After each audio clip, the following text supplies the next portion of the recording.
Laughter filled the air, a derisive cacophony that bounced off the sleek surfaces of the private hangar at Westlake International Airport. As Marcus Jennings, a 38-year-old African-American mechanic, maneuvered his worn-out pickup truck onto the runway, the scene was set for an unexpected drama. The executives, resplendent in their pristine suits, peered through the VIP terminal's tempered glass with expressions of disbelief and scorn. Could this man with his hands, marked by the toil of countless repairs, truly be the expert they summoned for Mrs. Evans' jet? Richard Hastings, the director of operations for Evans Aerospace, voiced the collective skepticism with a sneer.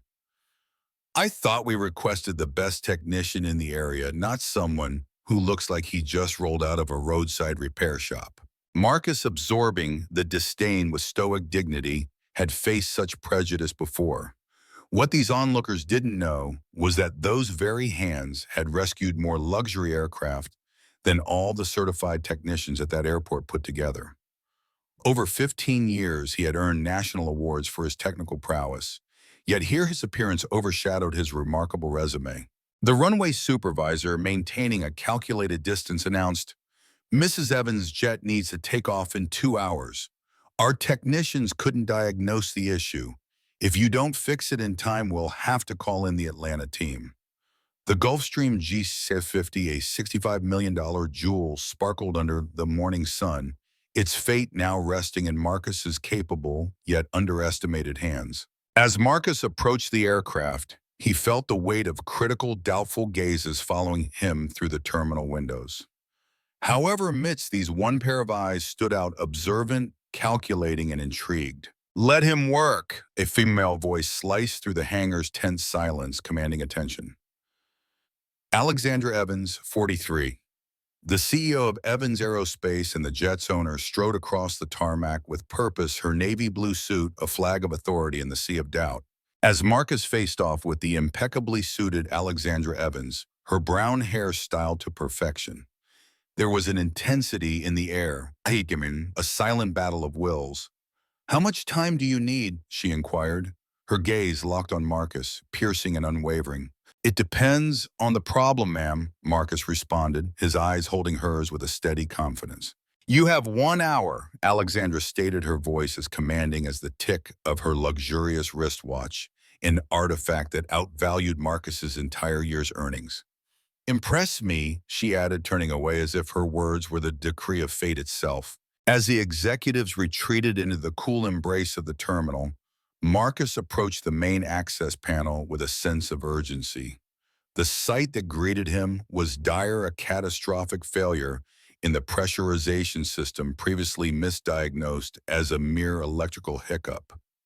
If this jet were to ascend to 45,000 feet, the cabin would depressurize, sealing the fate of all aboard in a deadly embrace of thin air. His movements were deliberate, almost surgical, as he tackled the issue, not merely repairing, but rescuing lives with every turn of his wrench. From the corner of his eye, Marcus caught Alexandra watching him through the glass, her look not of disdain, but of acknowledgement. 30 minutes later, the crisis was averted. He closed the panel, wiped his hands on a cloth worn thin by years of service, and began to pack his tools. His task was complete, yet no words of gratitude were expected, nor were they often given. For men like Marcus, excellence was the baseline, not the occasion for celebration. Then Alexandra emerged from the terminal once more, this time solitary, her steps purposeful as she approached Marcus, ignoring the puzzled glances of her staff. "How long would it have taken them to discover the real problem?" she asked, her voice a study in control. "They would never have found it," Marcus replied with stark honesty. "The jet would have crashed with everyone on board before then." The silence that followed was thick-laden with the weight of what could have been.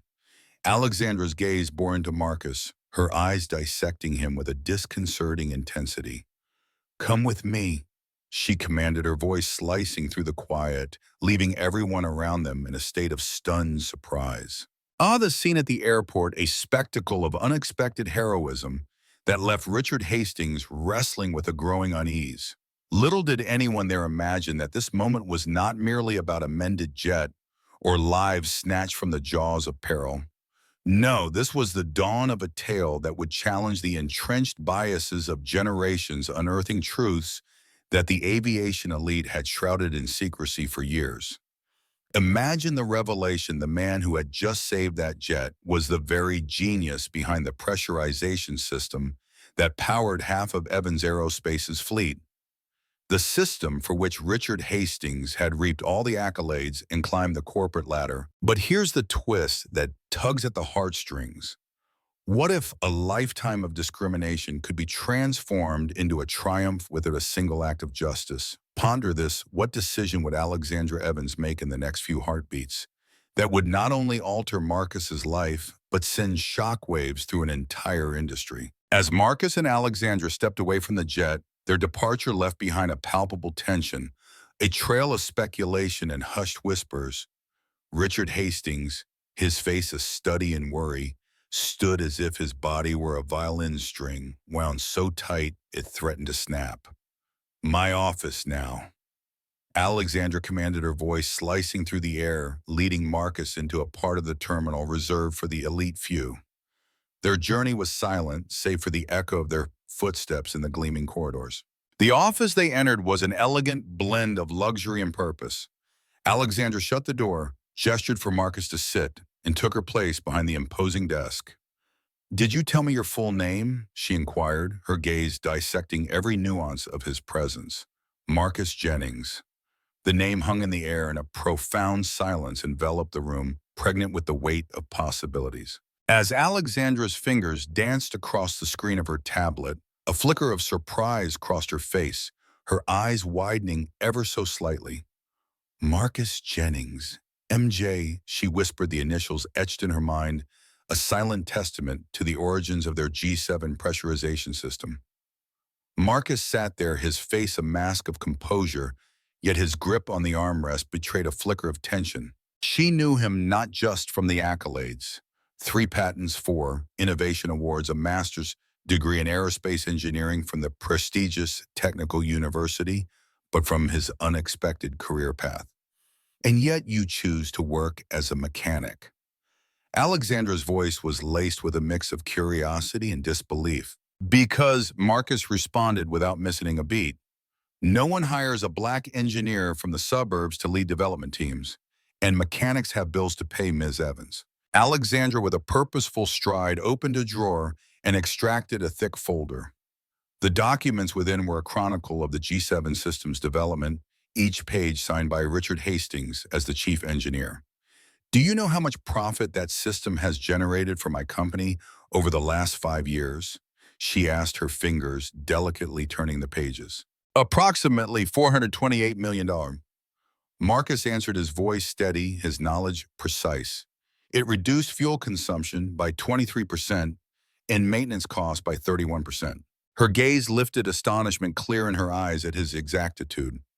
"Richard received 3 promotions and a $2.5 million bonus for his work," she added, her voice tinged with irony. "While I continued to fix jets," Marcus concluded, his tone flat, devoid of any bitterness or pride. The moment was shattered by a sharp, insistent knock at the door.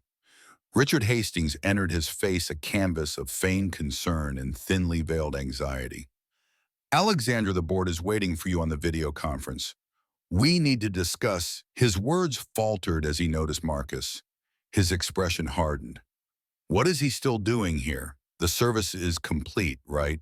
"Actually," Alexandra's voice was calm, almost serene, "we were discussing intellectual property, specifically the G7 system."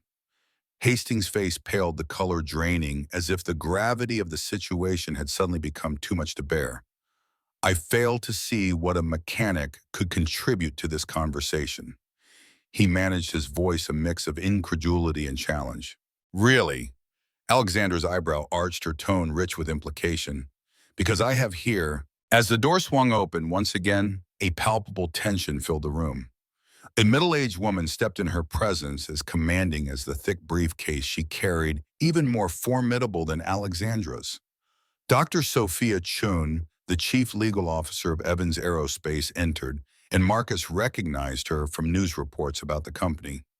"Apologies for my tardiness, Alexandra," she began, her voice smooth yet firm. I needed to verify the intellectual property records. She gave Marcus a polite nod before her gaze turned icy, fixing on Hastings. Yes, I've confirmed everything.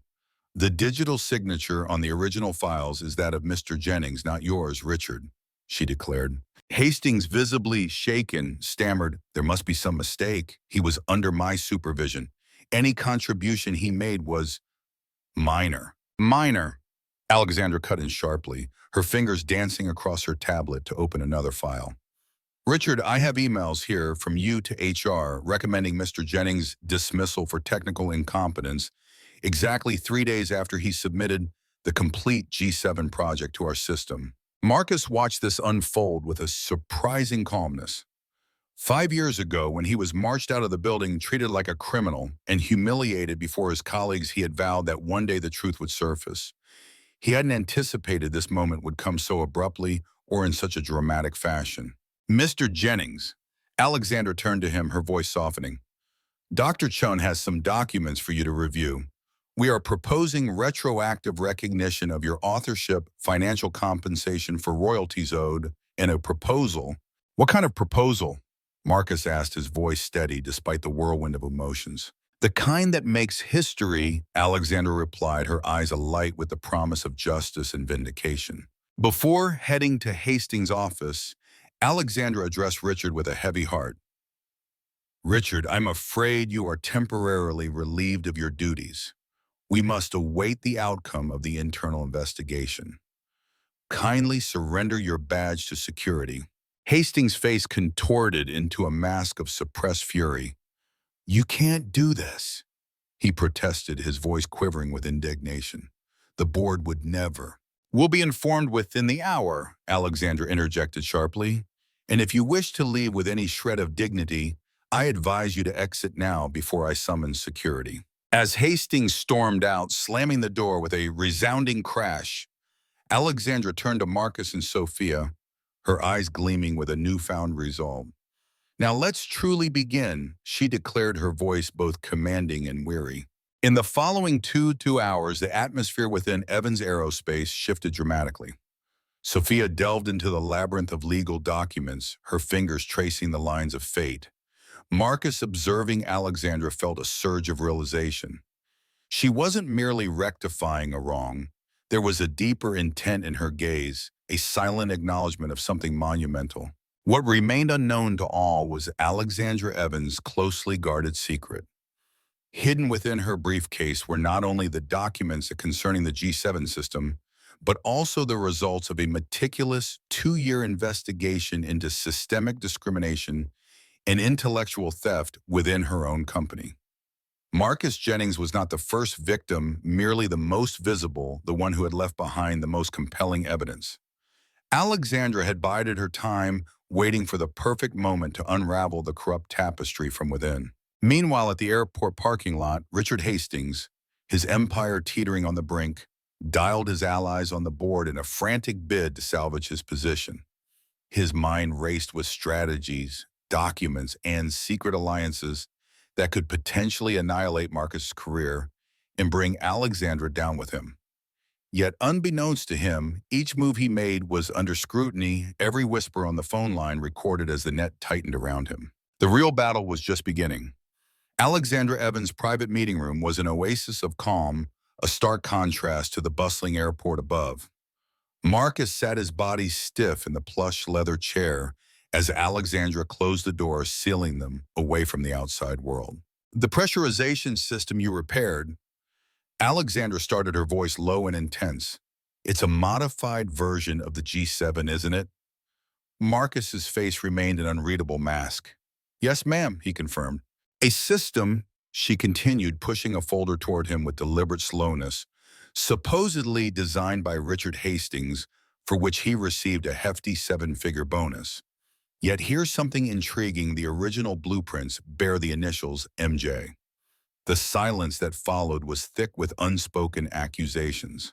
5 years ago, Alexandra leaned in, her eyes locked onto his, you were a junior engineer at Evans Aerospace. You were dismissed for alleged technical incompetence just 3 days after submitting your complete design to the development department. I have bills to pay. Marcus responded, his voice steady, betraying none of the turmoil within. Money does pay the bills, doesn't it? Alexander's tone was sharp. But you know what else I've uncovered, Mr. Jennings? You were not alone. Over the past decade, 7 other talented individuals, each Black or Latino, have been similarly dismissed right after making significant contributions. The door swung open and in stepped a middle-aged woman, her presence commanding attention. Sorry I'm late, she apologized, setting her tablet down. Marcus, this is Dr. Vanessa Chun, our new general counsel. Vanessa has been leading an investigation for the last 8 months. Where Dr. Chun nodded at Marcus, her expression grave. Mr. Jennings, we've gathered substantial evidence of systematic intellectual property theft at Evans Aerospace. Your case, unfortunately, is just the beginning. In Marcus's mind, memories flashed like scenes from a film, long nights in the lab, the thrill of solving the pressurization problem that had baffled his peers. Hastings is calculating, gaze upon seeing the results, and the bitter sting of being publicly escorted out. Why had his brilliance been met with betrayal? The question hung heavy in the air, as palpable as the tension in the room. Why are you telling me this? He asked, his voice tinged with a mixture of curiosity and skepticism. Because I desperately need your help, Alexander replied, his eyes locking onto Marcus with an intensity that was almost palpable. Richard Hastings controls half the board. He's not just powerful, he's surrounded by influential allies. I need irrefutable proof to dismantle his empire. And what's in it for me? Marcus countered, his interest piqued but cautious. Recognition. Alexander began, his voice rising with a fervent promise. Financial compensation for the royalties and... She paused, letting the weight of her next words sink in. The position of Director of Innovation that should have been yours 5 years ago. Marcus nearly laughed out loud. Do you really think the board would accept a Black mechanic as director? His tone was laced with both humor and a hint of bitterness. Alexandra smiled, a rare sight that transformed her face with a hopeful light.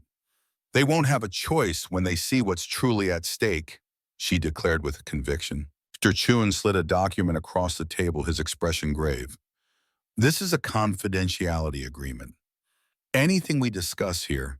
Their conversation was abruptly interrupted by insistent knocking. Richard Hastings barged in, his face a mask of feigned concern. Alexandra, the board is waiting.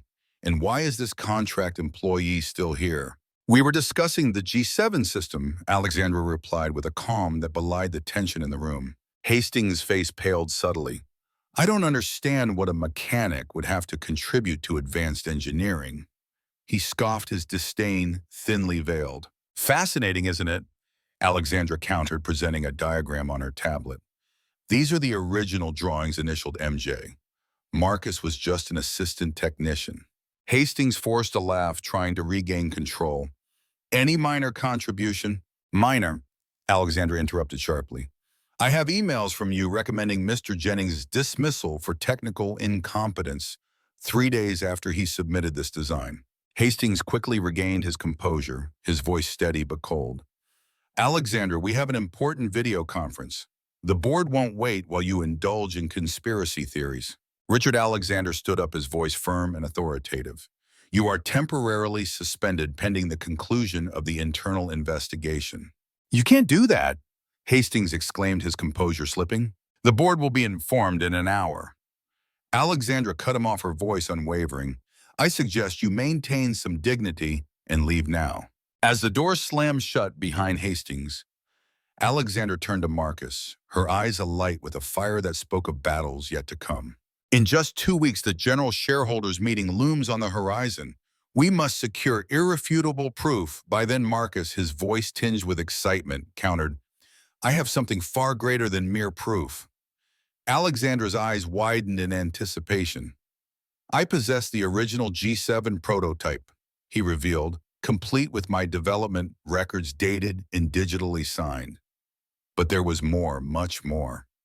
And I have recordings, he added almost as an afterthought, sending a ripple of shock through the room. Chun, visibly impressed, leaned forward. Recordings from 5 years ago, Marcus continued, where Hastings himself explains how to erase my contributions from the company records, how to discredit me word for word. How did you manage that? Dr. Chun's curiosity was palpable. Marcus allowed himself a rare smile, the first of its kind. Growing up in the most impoverished neighborhood in town, I learned quickly that individuals like myself need a shield against those like him. What Alexandra couldn't fathom was that Marcus's evidence wasn't limited to his own plight. Over 5 years, while toiling as a mechanic, he had meticulously documented every pilfered patent, every hijacked idea, every talent squandered due to systemic bias. His unassuming demeanor was his greatest disguise. As he serviced the jets of billionaires, he was clandestinely amassing the ammunition to dismantle an entire corrupt system. Richard Hastings, in his arrogance, saw only a scorned mechanic.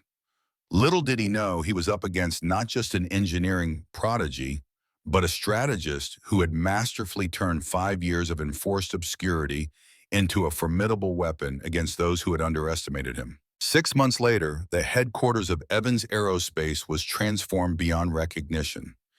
The executive suite, once the domain of white men, now mirrored the diversity Alexander Evans had vowed to champion. At the heart of this renaissance stood Marcus Jennings, no longer a faceless mechanic, but the director of technological innovation, spearheading the division that birthed the G7 system. The extraordinary shareholders meeting that had transpired months before had etched itself into American corporate lore. Alexandra Evans, with Dr. Chen by her side, stood as a beacon of change. The auditorium was ablaze with tension as the undeniable proof of systematic discrimination and intellectual theft was laid bare, culminating in the chilling recording of Richard Hastings. His voice, dripping with disdain, echoed through the loudspeakers.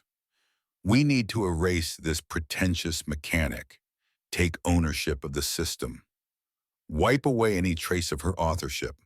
Who would believe that a black woman from the suburbs could create something so sophisticated? Our customers trust us, not people like her. The silence that followed was a heavy blanket, soon pierced by the rising tide of murmurs, a symphony of indignation that shook the very foundation of the room. The aftermath was immediate and catastrophic.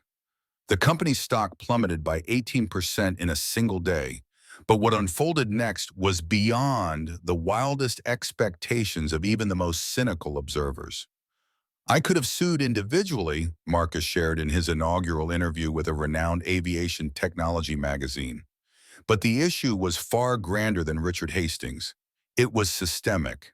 The revolutionary proposal from Marcus, wholeheartedly backed by Alexandra, was nothing short of visionary. They envisioned a program designed to identify and compensate every employee whose intellectual contributions had been unjustly claimed over the last decade. Beyond that, they proposed the creation of an innovation fund specifically aimed at uplifting historically marginalized communities. Meanwhile, Richard Hastings faced a storm of legal battles. His credentials were stripped away, his reputation in ruins. The man who once scorned Marcus on the tarmac was now reduced to begging for consultancy jobs at third-rate firms. Revenge wasn't my aim, Marcus whispered to Alexandra at the opening of the Evans Aerospace-funded Community Technology Development Center, a beacon of hope in the very neighborhood where he had grown up. Justice was, visibility was. Here in this sanctuary of innovation, young minds without access to formal education received advanced technical training. Under Marcus's mentorship, 3 groundbreaking patents had already sprung from the eager minds of these students. You know what's ironic? Alexandra pondered aloud, observing a group of teenagers tinkering with a prototype. If Hastings had just shared the credit with you, he'd still be at the helm, basking in the glory. Greed blinds people to the true worth of others, causing them to overlook the immense potential that lies within. Imagine the shock then when Alexandra, just 3 months after Marcus joined the team, extended an offer that was as bold as it was unprecedented. It wasn't merely a management role she dangled before me, Marcus later shared on Good Morning America, his voice tinged with disbelief, but a partnership both in name and spirit. When Alexandra proposed a merger, Marcus thought she had lost her mind. Not a marriage as some might have whispered, but a business merger. He clarified his words, echoing the incredulity of the moment. His small engineering firm, nurtured in the confines of his garage over 5 years, suddenly held 30% of Evans Aerospace. The former executives who once scoffed at him on that fateful runway had stopped laughing. Some had resigned, unable to reconcile with her progressive leadership. Those who stayed learned a harsh lesson: competence and talent know no color. 1 year later, on the anniversary of the incident, Alexandra orchestrated an event that was both a celebration and a statement. All were invited to witness the unveiling of a groundbreaking propulsion system crafted by Marcus's team, promising to slash commercial aircraft fuel consumption by an astonishing 40%. Many of you, Alexandra's voice rose with conviction, witnessed a black man being ridiculed while saving lives a year ago. Today, that same man is not just saving our industry or our planet, but he is also rescuing dreams that prejudice would have crushed. Marcus, scanning the crowd, saw the transformation in their faces. Some applauded, perhaps not out of true change, but from self-interest. Yet the sight of young engineers from diverse backgrounds, now filling roles once deemed unreachable, filled him with a sense of purpose. His effort, he felt, had been worth every moment. In the front row, an unexpected figure sat Mrs. Jennings Marcus's 72-year-old mother, her presence a testament to the journey from cleaning corporate buildings to witnessing her son's triumph. As Marcus wrapped up his speech, his voice trembled with the weight of a lifetime of struggle, his eyes glistening with the tears of countless sacrifices. He spoke of his mother, who had relinquished her dreams, her health, and her happiness so that he could chase his education. Real change, he declared, his voice resonating with conviction, isn't about one person breaking through barriers. It's about holding those doors open so that no talent is squandered due to senseless biases. True justice, Marcus emphasized, transcends personal victories. It's about reshaping the very structures that perpetuate inequality. The tale of the mechanic who rose to co-ownership at Evans Aerospace not only inspired a new generation, but ignited a movement. Across the industry, similar initiatives sprouted, fueled by the undeniable success of embracing diversity, not merely as a buzzword, but as a living, breathing practice. The scars of prejudice remained etched on Marcus's soul, but now they served as a powerful platform from which he could channel his outrage into constructive change. Watching the hopeful eyes of young students at his community center unmarred by the doubts that had haunted him for so long, Marcus felt a profound realization. The ultimate triumph was not in his personal achievements or wealth, but in the spark of possibility in those young minds. Is it not the greatest act of justice to pave a smoother path for others, to dismantle the walls that once threatened to crush your own dreams? If this story of turning discrimination into collective victory has stirred something within you, then act now. Like, comment, share, and subscribe to our channel. Let's keep the conversation alive, fostering a world where success is not a solitary climb, but a collective journey towards true equity. Thank you for joining us on this journey, and remember, your engagement helps us to continue sharing these stories of transformation and hope.